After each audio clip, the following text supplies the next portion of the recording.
নমস্কার, দেখছেন কলকাতা টিভি। আপনাদের সঙ্গে রয়েছি আমি ঋষিকেশ। শুরু করছি নারদ। প্রথম দফার নির্বাচন 19 তারিখ। এ রাজ্যে উত্তরবঙ্গের 3টি কেন্দ্রে হতে চলেছে নির্বাচন, যার মধ্যে কোচবিহার অন্যতম কেন্দ্র। কিন্তু নির্বাচনের কয়েকদিন আগে থেকেই কিন্তু কোচবিহার উত্তপ্ত রয়েছে। উদয়ন গুহ নিশীথ প্রামাণিকের যে টাসেল তা কিন্তু এখনো জারি রয়েছে। উদয়ন গুহকে গুন্ডামির মাস্টার মাইন্ড বলা হচ্ছে। তার নেতৃত্বেই বারবার হামলা অভিযোগ কেন্দ্রীয় প্রতিমন্ত্রী তথা কোচবিহার কেন্দ্রের বিজেপি প্রার্থী নিশীথ প্রামাণিকের। উদয়নের বিরুদ্ধে কমিশনে নালিশ নিশীথের। ভোটের দিন উদয়নের গতিবিধি নিয়ন্ত্রণের দাবি। উদয়ন বনাম নিশীথ দ্বন্দ্ব অব্যাহত। লোকসভা ভোটের আবহে দুজনের সংঘাত আরো চরমে। প্রসঙ্গত মঙ্গলবারই কেন্দ্রীয় প্রতিমন্ত্রী নিশীথ প্রামাণিকের গাড়িতে ম্যাজিস্ট্রেটের উপস্থিতিতে পুলিশ তল্লাশি চালায়। পুলিশের সঙ্গে ছিলেন নির্বাচন কমিশনের আধিকারিকরা। কেন্দ্রীয় মন্ত্রীর গাড়িতে এভাবে তল্লাশি চালানোর কোনো নিয়ম আছে কিনা তা নিয়ে নিশীথ নিরাপত্তারক্ষীদের সঙ্গে তর্কাতর্কি শুরু হয় পুলিশের সঙ্গে, যা নিয়ে সরগরম হয় কোচবিহারের রাজনীতি। পুলিশ কি করতে পারে কিনা, আর ম্যাজিস্ট্রেটের সেখানে থাকবার কথা কমিশনের পক্ষ থেকে। এবারে ম্যাজিস্ট্রেট যিনি আছেন তিনি সঠিক কিনা, কারণ তৃণমূল কংগ্রেসের তো সবই ফেক। তো আমি বলেছি যে আপনাদের গাইডলাইন যেটা আছে সেটা কি সঙ্গে আপনারা ক্যারি করছেন? আপনারা তাহলে আমাকে দেখিয়ে দিন যে আপনারা এক্সামটেড ক্যাটাগরিতে যারা রয়েছে তাদের গাড়ি চেক করতে পারেন। এরপরই বুধবার উদয়ন গুহর গতিবিধি নিয়ন্ত্রণের আর্জি জানিয়ে কমিশনের দ্বারস্থ হন নিশীথ প্রামাণিক। নিশীথের দাবি, উদয়ন গুহ সমস্ত রকম গুন্ডামির মাস্টার মাইন্ড। উদয়ন গুহর নেতৃত্বে তাঁর উপর দুবার আক্রমণ হয়েছিল। নির্বাচনের দিন তাকে নিজের বুথে আটক করে রাখা হোক, এই মর্মে আর্জি জানালেন কেন্দ্রীয় স্বরাষ্ট্র প্রতিমন্ত্রী তথা কোচবিহারের বিজেপি প্রার্থী নিশীথ প্রামাণিক। কমিশনকে পাঠানো নিশীথের চিঠি প্রসঙ্গে তীব্র কটাক্ষ উদয়ন গুহর। তাঁর দাবি, ভোট ঘোষণার পর থেকে তাঁকেই একাধিকবার আক্রান্ত হতে হয়েছে, তার উপর হামলা হয়েছে। তার বিরুদ্ধে তোলা অভিযোগ ভিত্তিহীন। এছাড়াও বাঁচার রাস্তা নেই। ও চাইছে যে আমাকে গৃহবন্দী করে বেশ কিছু বুথ যাতে লুট করা যায় তার বন্দোবস্ত করে। কিন্তু ও জানে না যে একটা উদয়ন গুহ রাজনীতির সাথে যুক্ত না। এরকম কয়েকশো 1000-এর উপরে উদয়ন গুহ দিনাটার গ্রামে গঞ্জে আছে। তারপরেও আমাকে গৃহবন্দী করবার পরিকল্পনা বা চিন্তা ভাবনা যারা করছে, আমি চাই যে তাদের যে পরিকল্পনা সেটা যেন সফল হয়। করলে কত ধানে কত চাল সেদিন সে বুঝতে পারবে। রাজনৈতিক মহলের প্রশ্ন, বিজেপি প্রার্থীকে চুপসে গেলেন। সংবাদ মাধ্যমের সামনে এদিন মুখ খোলেননি নিশীথ প্রামাণিক। এমনকি কলকাতা টিভি যোগাযোগ করার চেষ্টা করলেও তিনি কোনো প্রতিক্রিয়া দেননি। অন্যদিকে কোচবিহারের ভোট রাজনীতি জমে উঠেছে। এবার কোচবিহারের তৃণমূল প্রার্থী জগদীশ বসুনিয়ার প্রার্থী পদ বাতিলের জন্য নির্বাচন কমিশনের কাছে আবেদন জানালো জেলা বিজেপি। নাটাবাড়ি বিধানসভার বিধায়ক মিহির গোস্বামীর অভিযোগ, তৃণমূল প্রার্থী জগদীশ বসুনিয়ার 2 বিয়ে। যারা দ্বিতীয়বার বিবাহ করার পরেও মানুষের কাছে সেটা গোপন রেখে সংসার করছে, আইনকে বিদ্যানুষ্ট দেখিয়ে তাদের বিরুদ্ধে যথাযথ ব্যবস্থা নেওয়া জরুরি বলে আমরা নির্বাচন কমিশনের দৃষ্টি আকর্ষণ করছি। তিনি আমার বৈধ স্ত্রী, প্রথম বিবাহিত স্ত্রী সুক্তারা বর্মা বসুনিয়া, তিনি বিবাহিত স্ত্রী, হিন্দু ম্যারেজ অ্যাক্টে দ্বিতীয় জনের অধিকার থাকে না। সে বিবাহ হলেও তার অধিকারের সেখানে নাম আনা যায় না। যে জন্য আনা যায় না সেই জন্য আমি আনি। সঙ্গীতের রায় যে হলফনামা দিয়েছে সেটা সে দিতেই পারে, কিন্তু আমি জগদীশ বসু হিসেবে যে আমার হলফনামা দিয়েছি সেখানে 2021-ও তাকে দিয়েছি, 2016-ও তাকে দিয়েছি, 2024-ও তাকে। আমি কোনো হলফনামার পরিবর্তন করি। শুক্রবার প্রথম দফায় কোচবিহারে ভোট। কোথাও প্রার্থী পদ বাতিলের দাবি, কোথাও হেভিওয়েট দ্বন্দ্ব। সব মিলিয়ে ভোটের আগে কোচবিহারের রাজনীতিতে চড়ছে পারদ। কোচবিহার থেকে রবিউল ইসলাম ও অনুপম সাহার রিপোর্ট, কলকাতা টিভি। অর্থাৎ প্রথম দফার নির্বাচনের আগে কিন্তু উত্তপ্ত রয়েছে কোচবিহার এই লোকসভা কেন্দ্র। আজকে আমরা এই বিষয় নিয়ে আলোচনা করব। আমাদের সঙ্গে রয়েছেন উত্তরবঙ্গ উন্নয়ন মন্ত্রী উদয়ন গুহ। উদয়নদা, স্বাগত আপনাকে। পাশাপাশি রয়েছেন বিজেপি নেতা প্রদীপ রায় বসুনিয়া। প্রদীপবাবু, আপনাকেও স্বাগত আমাদের এই অনুষ্ঠানে। উদয়নদা, আপনার কাছ থেকে যেটা জানতে চাওয়ার, নিশীথ প্রামাণিক বলছেন যে আপনি সমস্ত গুন্ডামির মাস্টার মাইন্ড। এই যে কোচবিহার বারবার উত্তপ্ত হচ্ছে, নির্বাচন হলেই সেখানে উত্তেজনা দেখা দেয়, তার কেন্দ্রে বিন্দুতে আপনি এই গুন্ডাদের মাস্টার মাইন্ড এমন ভাবে আক্রমণ করছে আপনার বিরুদ্ধে, কি বলবেন? এটা একটা হিসেব করলে বোঝা যাবে যে আমি 2016 সালের নির্বাচনে তৃণমূলের হয়ে প্রতিদ্বন্দ্বিতা করি। তার আগে 11 সালে করেছি ফরওয়ার্ড ব্লকের হয়ে দিনাটায়, 16 সালে তৃণমূলের হয়ে প্রতিদ্বন্দ্বিতা করি। সেই সময় বামফ্রন্টের প্রার্থীর সাথে লড়াই ছিল, বিজেপিরও প্রার্থী ছিল। সেই নির্বাচনে কোনো গোলমাল হয়নি। 2019 সালের লোকসভা নির্বাচনে নিশীথ প্রামাণিক প্রথম লোকসভা নির্বাচনে প্রার্থী হন। সেই সময় কুচবিহার লোকসভা কেন্দ্রের বিভিন্ন জায়গায় নানা রকম সমস্যা এবং গোলমাল হয়। 21 সালের বিধানসভা নির্বাচনের সময়ও নিশীথ প্রামাণিক প্রার্থী হয় আমার বিরুদ্ধে, সেই সময়ও নানা রকম গোলমাল হয়। 21 সালের পরে 21 সালেতেই যে উপনির্বাচন হয়, সেই উপনির্বাচনে কিন্তু কোনো গোলমাল হয়নি। গোলমাল হয়নি এই কারণে যে নিশীথ প্রামাণিক সেদিন প্রার্থী ছিলেন না।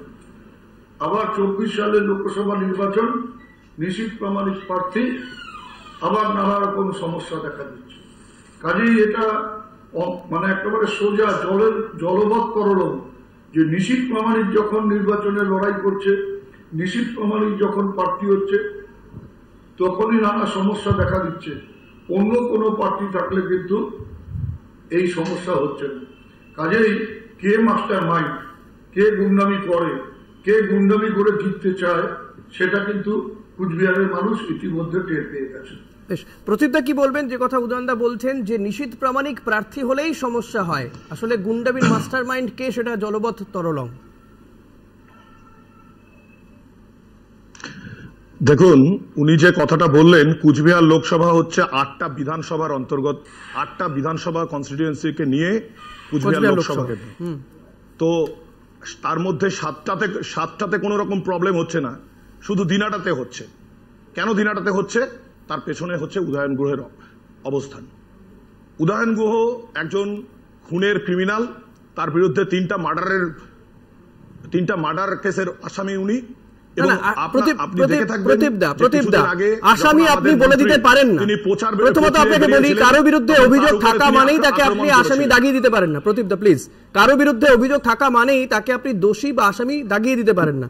অভিযোগ তো নিশীথ প্রামাণিকের বিরুদ্ধে রয়েছে। রাজনীতি করতে হলে একাধিক রাজনৈতিক নেতার বিরুদ্ধে একাধিক অভিযোগ রয়েছে।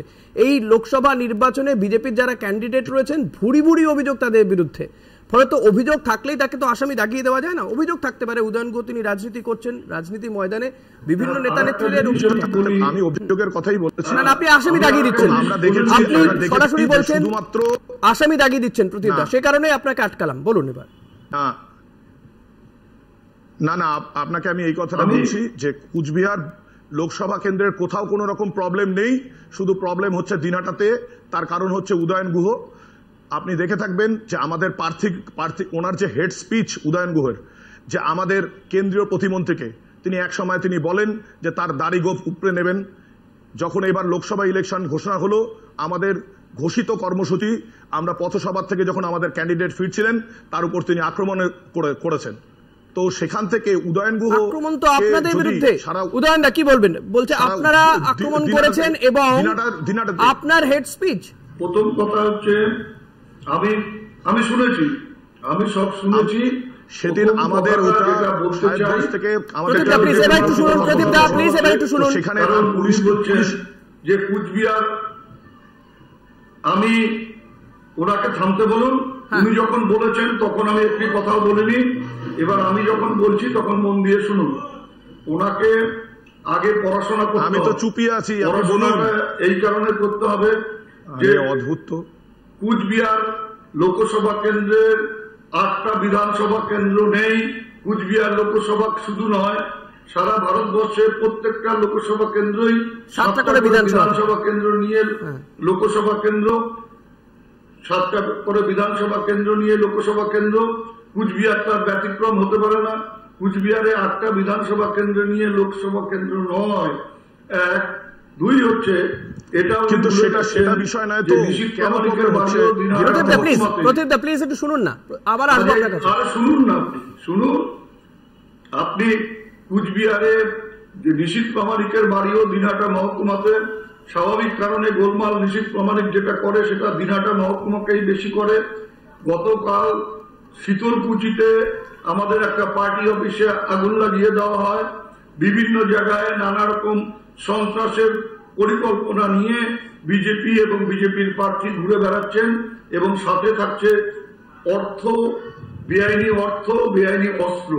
কাজেই স্বাভাবিকভাবে ওর একটাই রাস্তা গোলমাল করা, একটাই রাস্তা সন্ত্রাস করা, একটাই রাস্তা জোর করে ভোটে জেতা। কিন্তু এবার মানুষ অনেক সজাগ, সতর্ক। এবার আর কোন রকম ভাবে সুবিধে হচ্ছে না বলে আরো বেশি করে গোলমালের রাস্তায় যাচ্ছেন তিনি। বেশ, আমাদের একটা ছোট্ট বিরতিতে যেতে হবে উদয়নদা এবং প্রদীপদা। একটা ছোট্ট বিরতি নিয়ে আবারও ফিরে আসবো আমরা এই অনুষ্ঠানে। তবে বিরতিতে যাওয়ার আগে একটা প্রশ্ন ছুড়ে দিয়ে যাবো প্রদীপদার জন্য, যে উদয়ন গুহ যেখানে রয়েছেন, অর্থাৎ যেখানকার তিনি বিধায়ক, দিনহাটা কেন্দ্রে প্রতিরোধ হচ্ছে বিজেপির বিরুদ্ধে, তাই কি এই অশান্তি হচ্ছে? আপনার কাছ থেকে এর উত্তর চাইবো একটা ছোট্ট বিরতির পরে, সঙ্গে থাকবেন। ফিরে এলাম বিরতির পর, দেখছেন নারদ। আপনাদের সঙ্গে রয়েছি আমি ঋষিকেশ। আমি যে প্রশ্ন ছুড়ে দিয়ে গেছিলাম প্রদীপদা, যে আপনি বলছেন দিনহাটাতেই সবচেয়ে বেশি সমস্যা হচ্ছে, তার কারণ কি এটাই যে দিনহাটাতে প্রতিরোধ হচ্ছে বিজেপির বিরুদ্ধে, সে কারণেই এই সমস্যা? দেখুন, দিনহাটা বিধানসভার বিধায়ক উদয়ন গুহ, পশ্চিমবঙ্গ টিএমসি শাসক দল, সেখানে দিনহাটাতে প্রতিরোধের তো কোনো প্রশ্নই নেই। কোচবিহার লোকসভা আসনটা বিজেপির, বরঞ্চ সীতাই দিনহাটা বাদে বাকি বিধানসভাগুলোর বিধায়ক বিজেপির। দিনহাটাতে আপনাদের সেখানে বাড়ি বাড়ি গিয়ে ধুমকি দেওয়া হচ্ছে আমাদের কর্মীদের। আপনাদের সেখানে যথেষ্ট শক্তি রয়েছে। কেন্দ্রীয় স্বরাষ্ট্র প্রতিমন্ত্রী এই লোকসভা কেন্দ্রের, উত্তরবঙ্গে আপনাদের কোচবিহার কেন্দ্রে যথেষ্ট শক্তি রয়েছে, আপনারাই দাবি করেন। অবশ্যই আছে। দিনহাটার মানুষ মুখিয়ে আছেন নিশীথ প্রামাণিককে ভোট দিতে, কিন্তু উদয়ন গুহরা চান না যে ওখানে মানুষের জনমত প্রতিফলিত হোক। তাই তিনি আমাদের কর্মীদের বাড়ি বাড়ি গিয়ে হুমকি দিচ্ছেন, পাড়ায় পাড়ায় ভোট বন্ধের নিদান দিচ্ছেন, মাঝে মাঝে হেড স্পিচ দিচ্ছেন যে আমাদের কেন্দ্রীয় মন্ত্রীকে গোপদাড়ি ছিঁড়ে ফেলবেন, এরকম মাঝে মাঝে কথা উনি বলছেন। আর কারণ হচ্ছে দিনহাটাতে তৃণমূলের কোনো পায়ের তলার জমি নেই, তাই সেই সন্ত্রাসকে বজায় রাখা, এবং সন্ত্রাসের মাস্টারমাইন্ড হিসেবে উদয়ন গুহ এবং তার যে সঙ্গী সাথীরা, তারা আমাদের কর্মীদের টেরোরাইজ করছেন ওখানে। কখনো তিনি থানা ঘেরাও করার কথা বলছেন, কখনো তিনি আমাদের কর্মীদেরকে মারার নিদান দিচ্ছেন তার দুষ্কৃতীদের। দিনহাটাতে আপনারা মেনে নিচ্ছেন যে উদয়ন গুহর জন্য আপনাদের যথেষ্ট সমস্যায় পড়তে হচ্ছে, পুলিশের হাত ধরে আপনারা সেটা মেনে নিচ্ছেন। উদয়নটা কিভাবে ব্যাখ্যা করবেন এটা? অর্থাৎ কোথাও গিয়ে তো বিজেপি মেনে নিচ্ছে যে আপনার জন্য তাদের একটু সমস্যা হচ্ছে হয়তো। না, সমস্যা হচ্ছে যে ভোট লুট করবার পরিকল্পনা হয়েছে, এটা নিশীথ প্রামাণিক পরিকল্পনা করে রেখেছেন, স্বপ্ন দেখছেন ভোটের দিন ভোট লুট করবেন। সেই ভোট লুট করবার ক্ষেত্রে যদি কেউ দিনহাটায় বাধার সৃষ্টি করে, বাধার কারণ হয়ে দাঁড়ায়, তার নাম হচ্ছে উদয়ন গুহ। কাজে উদয়ন গুহকে যদি গৃহবন্দী করে রাখা যায়, তার পক্ষে ভোট লুণ্ঠন সুবিধা হবে। কিন্তু মূর্খের স্বর্গে বাস করছেন, তিনি জানেন না যে ওরকম উদয়ন গুহ দিনহাটায় অনেক আছে, যারা রাস্তায় নেমে এই ভোট লুণ্ঠনের বিরুদ্ধে প্রতিরোধ গড়ে তুলবে। এবং আমি চাই তো যে আমাকে গৃহবন্দী করা হোক, তাহলে বুঝতে পারবেন কত ধানে কত চাল। মানুষের মধ্যে যে প্রতিক্রিয়ার সৃষ্টি হবে, সেই প্রতিক্রিয়ার ফলে ধুয়ে মুছে ছাপ হয়ে যাবে বিজেপি প্রার্থী। আর একটা কথা বলি, প্রতীকবাবু বলছিলেন যে আমি খুনের মামলার আসামি। হ্যাঁ, আমার বিরুদ্ধে 2টো খুনের মামলা আছে, কিন্তু যেদিন থেকে সেই মামলাগুলো আছে, তারপরে যতবার যে ভোটে দাঁড়িয়েছি, প্রত্যেকটা ডিক্লারেশনে আমি সেটা উল্লেখ করেছি যে আমার নামে এই মামলা আছে এবং মামলার এই স্ট্যাটাস আছে। কিন্তু ওনাদের যিনি জেলা সভাপতি, তিনি 1995 সালে দিনহাটার একটা ব্যাংক ডাকাতির মামলার আসামি হয়ে জেল খাটেন। সেই মামলা এখনো দিনহাটা কোর্টে চলছে, কিন্তু গত বিধানসভা নির্বাচনের সময় যখন তিনি প্রতিদ্বন্দ্বিতা করেন এবং ডিক্লারেশন দেন, তখন তিনি সেই কথাটা উল্লেখ করেননি। তিনি নাকি জানতেন না যে ওই মামলাটা ওইভাবে আছে, যে মামলা এখনো দিনহাটা কোর্টে চলছে, যেখানে ওনাকে হাজিরা দিতে হয়, তিনি সেটা ভুলে গিয়েছিলেন। এই যাদের চরিত্র, তারা কি করবেন? আজকে দাঁড়িয়ে আপনারা, আপনার দলের বিধায়ক মিহির গোস্বামী তিনি বলছেন জগদীশ চন্দ্র বসুনিয়ার বিরুদ্ধে যে অভিযোগ করছেন, ডিক্লারেশনে তিনি দেননি বলে, যে তার দুটি বিয়ে, তিনি একটি বিয়ে বলেছেন, এই ধরনের, সেখানে তো আপনার দলের প্রার্থীর বিরুদ্ধেই তো উদয়ন গুহ এই অভিযোগ করছেন, অর্থাৎ ডিক্লারেশনে মিথ্যা কথা বলার দাবি, অভিযোগ আপনাদের বিরুদ্ধেও রয়েছে। শুনুন, জগদীশ বর্মা বসুনিয়ার বিরুদ্ধে যে অভিযোগ করা হয়েছে 125 এ রিপ্রেজেন্টেটিভ পপুলেশন পিপলস অ্যাক্টে, সেখানে বলা হয়েছে যে সাপ্রেশন অফ ফ্যাক্ট হচ্ছে একটা ক্রাইম এবং সেটা ক্যান্ডিডেচারকে বাতিল করতে পারে যদি কোনো কেউ ফলস স্টেটমেন্ট দেয়। জগদীশ বর্মা বসুনিয়া তার এপিডেভিটে তিনি বলেছেন যে তার ওয়াইফের নাম হচ্ছে সুক্তারা বর্মা বসুনিয়া, অথচ দেখা যাচ্ছে যে সঙ্গীতা রায় বসুনিয়া তার ম্যারিড ওয়াইফ। সেটা প্রমাণিত হয়েছে, তার কারণ সঙ্গীতা রায় বসুনিয়া যখন ভোটে দাঁড়িয়েছিলেন তখন তিনি দেখিয়েছেন জগদীশ বর্মা বসুনিয়া হচ্ছে তার হাজবেন্ড। জগদীশ বর্মা তো তিনি আজকেও দাবি করলেন যে তার ওয়াইফ সুক্তারা বসুনিয়ার ক্যান্ডিডেচার নিয়ে কথা বলছি এই সময়। এর সঙ্গে আপনার অন্য কারো নিয়ে আসাটা এটা প্রসঙ্গান্তর ছাড়া আর কিছু নয়। আর দিনাটাতে উদয়ন গুহ বা অন্যান্যরা যতই চেষ্টা করুন কোনো কিছুই আমাদেরকে করতে পারবেন না। দিনাটার মানুষ দৃঢ় সংবদ্ধ হয়ে আছে এই সন্ত্রাসের বিরুদ্ধে। উদয়ন গুহকে মুখের উপর উদয়ন দা, এই বিষয়টাকে কি বলবেন, যেখানে জগদীশ চন্দ্র বসুনিয়ার বিরুদ্ধে এই গুরুতর অভিযোগ নিয়ে আসছে বিজেপি? এটা জগদীশ চন্দ্র বর্মা বসুনিয়া নিপাট ভদ্রলোক, এবার তার বিরুদ্ধে যদি এই ধরনের ব্যক্তিগত কুৎসা করবার চেষ্টা হয় তার উত্তর জগদীশ বর্মা বসুনিয়া দেবে। এখন জগদীশ বর্মা বসুনিয়ার একটা বউ না দুটো বউ না তিনটে বউ, এইসব করে আদৌ কি ভোটের ময়দানে কোনো সুবিধা হবে বিজেপি? এগুলো তো যেমন বলা যায় না, যেমন এই কুচবিহারেই ধরুন 12 জন প্রার্থীর মধ্যে এমন প্রার্থীও আছে তার নিত্য নতুন বউ দরকার, তার বাড়িতে প্রত্যেক রাতে নতুন নতুন বউ দরকার হয়। সেটা কি আমরা বলবো? সেটা আমরা বলি না। আমাদের অনুষ্ঠান শেষ করতে হবে উদয়ন দা, আজকে আর সময় নেই। অনেক ধন্যবাদ আপনাকে, ধন্যবাদ প্রদীপ দাকেও। প্রদীপ রায় বসুনিয়া ছিলেন বিজেপির পক্ষ থেকে। আপনাদের দুজনকে অসংখ্য ধন্যবাদ সময় দেওয়ার জন্য। নারদ আজকের মতো এখানেই শেষ করব। তবে আমরা আশা করব যে উত্তরবঙ্গে যে প্রথম দফায় যে 3টি কেন্দ্রে নির্বাচন রয়েছে 19 এপ্রিল কোচবিহার, আলিপুরদুয়ার, জলপাইগুড়ি, শান্তিপূর্ণভাবে নির্বাচন হোক। সেই নির্বাচনের জন্য নির্বাচন কমিশন ইতিমধ্যে একাধিক ব্যবস্থা তো নিয়েইছে কেন্দ্রীয় বাহিনী সহ। শান্তিপূর্ণ নির্বাচনে আশা করেই আজকের এই অনুষ্ঠান শেষ করব। দেখতে থাকুন কলকাতা টিভি, রাত দিন 7 দিন।